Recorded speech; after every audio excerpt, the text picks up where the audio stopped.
Superhero movies through the 70s, 80s, and even 90s are mostly flop. They're few and far between. They're campy. They don't get critical acclaim. And then around 97, they get the George Clooney Batman and Robin, a true critical flop. And Hollywood kind of decides, if we have George Clooney and Arnold Schwarzenegger at the prime of their careers and we can't make it work, nothing could have fixed that. The next 2 years, there's no superhero movies at all. I think there's only one, and we'll talk about it for a second. There's Blade. Blade is actually the only thing that keeps the ember alive, and it makes a nice return on his budget. Nothing crazy. And because of that, their other fledgling project doesn't get canceled. And that project is X-Men. This movie is a surprising hit. Even though it's kind of campy, even though it's got superheroes, even though it's got powers, audiences respond well. They want more. And right after that, we get the one that really kicks it off. Tobey Maguire Spider-Man. Yes, sir. And I think a lot of people have a very fond memory of this movie and the trilogy of movies that it spawned.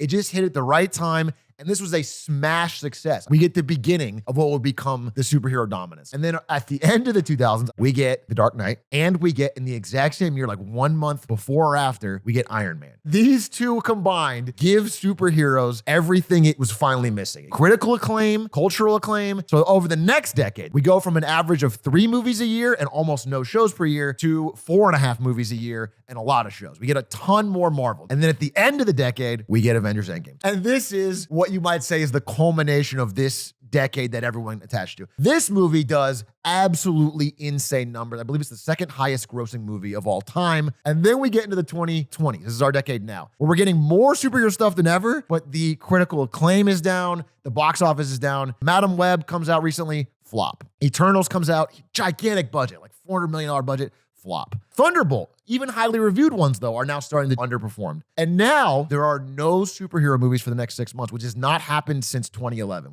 We haven't had a gap like this. And this will be the first year since 2011 without an MCU film in the domestic top 5. So the last chance for Marvel, they have Avengers Doomsday coming Christmas next year. Robert Downey Jr. said he was done. They said, what if we gave you $200 million, the most any actor has ever been paid for a movie ever? If this fails, it seems completely over. If superheroes are over, Hollywood is not going to suddenly become creative. What is next? And I think the answer, if you look at the stats, is video games. Mario Bros. Did a billy. Minecraft movie did a billy. Sonic 3 did way more than Eternals at 1/3 of the cost. So is it a superhero into video game era? Do superheroes still have juice? I leave the question to you guys. I want to know what you think.